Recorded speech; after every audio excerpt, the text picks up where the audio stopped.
Hello दोस्तों, आप सभी का स्वागत है एक मोस्ट इम्पोर्टेंट और ब्रेकिंग अपडेट के अंतर्गत। वैसे आप सभी को लगभग पता होगा कि अपनी जो राजधानी है दिल्ली दिल्ली के लाल किले के नज़दीक ही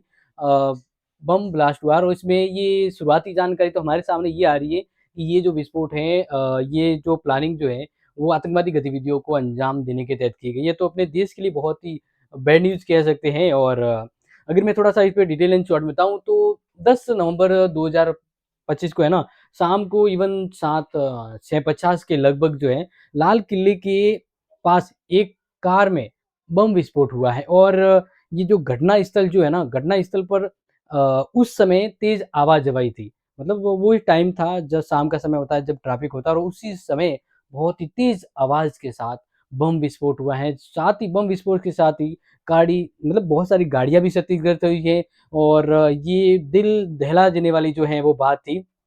और अगर मैं यहाँ पर बताऊँ तो ये इस बम विस्फोट के अंतर्गत है ना, जिस प्रकार से कार के जो कहते हैं ना कि जो हालत है वो आप देख सकते हैं, पूरा का पूरा ही उसका इंफ्रास्ट्रक्चर है वो टूट-बिखर चुका है और हर जगह है ना मतलब इस तरह की अफ़रा-तफ़री से एक बहुत ही जाम सा लग गया था और अगर देखें तो ये एजेंसी भी इस पर जाँच में लगी है कि वो ये वजह क्या रही? इस पर अगर फ़ोकस डालें, तो इस हमले के अंतर्गत जैसे जब ये हमला होता है, तो इस हमले से जान-माल की नुकसान हुई है। मतलब शॉर्टली अगर मैं बताऊँ, तो लगभग 10 से 12 के बीच तो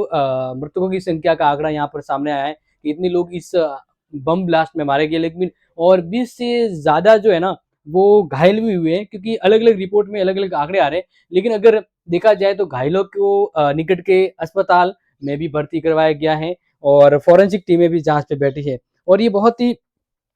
ही दिल दहला देने बात बात है कि अपने देश में अगर इस प्रकार से हो रहा है, तो ये हर सभी को हाई अलर्ट और कहते हैं ना डेंजर ज़ोन में ले जाता है। जिस प्रकार से देख सकते हैं कि जब इन घायलों को लाया गया तो ये कुछ कह रहे कि मुझे सुनाई नहीं दे रहा है, कुछ की स्थिति बहुत ही डेंजर थी और ये अब इसके पीछे वजह क्या है हम ये जानना चाहेंगे और आप भी बिल्कुल जानना चाहेंगे। तो मैं बता देता हूँ क्योंकि इस हमले के पीछे जाँच एजेंसियाँ जुट गई हैं जिसके अंदर हम बात करें दिल्ली पुलिस है, वो भी इस कि भई ये वजह क्या रही, कहाँ से हुआ, किस प्रकार से हुआ है और जिसके साथ एनआईए की भी बात करें, आईबी इन्वेस्टिगेशन ब्यूरो भी है और एनएसजी जो है ना वो सब मिलकर इस संयुक्त घटनाक्रम के बीच में ये जानकारी पता करवाना चाह रहे हैं कि भई ये शूट कहाँ से हुई और इस प्रकार का अंजाम है वो किस तरह से हुआ है। वैसे शुरुआती कार्रवाई में ये भी सामने आया है कि कुछ गिरफ्तारियाँ भी हुई हैं और इस गिरफ्तारियाँ करके उनके ऊपर केस भी दर्ज किया गया है, जो यूएपीए के तहत इस एक्ट को है ना अंजाम दिया गया है। तो जैसे यानी इस घटना में 3 संदिग्ध भी हैं, जो उमर नवाब हैं, अदील हैं और नजमील जो हैं, उनकी बात यहाँ पर आ रही है कि वो कार जो थी, वो कार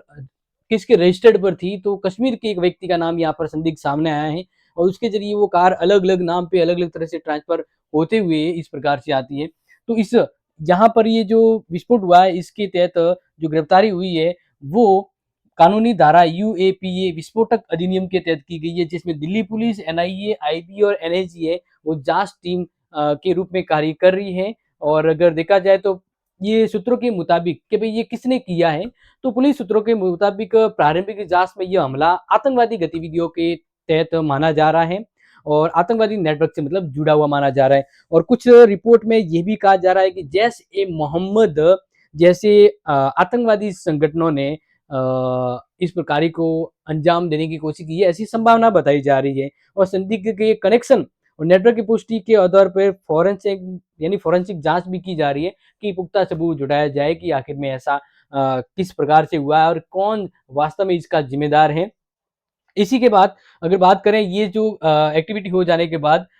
यहाँ पर अगर देखा जाए तो जैसे कि अभी मैंने कहा कि सुराग है ना वो ये कहते हैं कि जैश ए मोहम्मद जैसे कुछ संगठन है वो इस एजेंसी या इस घटनाक्रम से जुड़े हुए हैं और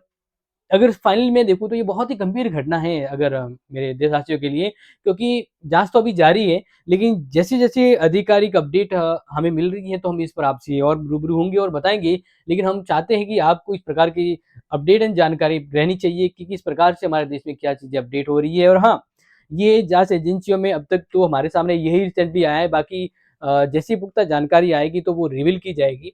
तो इसके बारे में और अधिक जानकारी के लिए हम आपसे चाहेंगे कि आप इस वीडियो से, इस चैनल से जुड़े रहें और बहुत ही जल्द हम इसके ऊपर और भी अधिक जानकारी देंगे और तब तक के लिए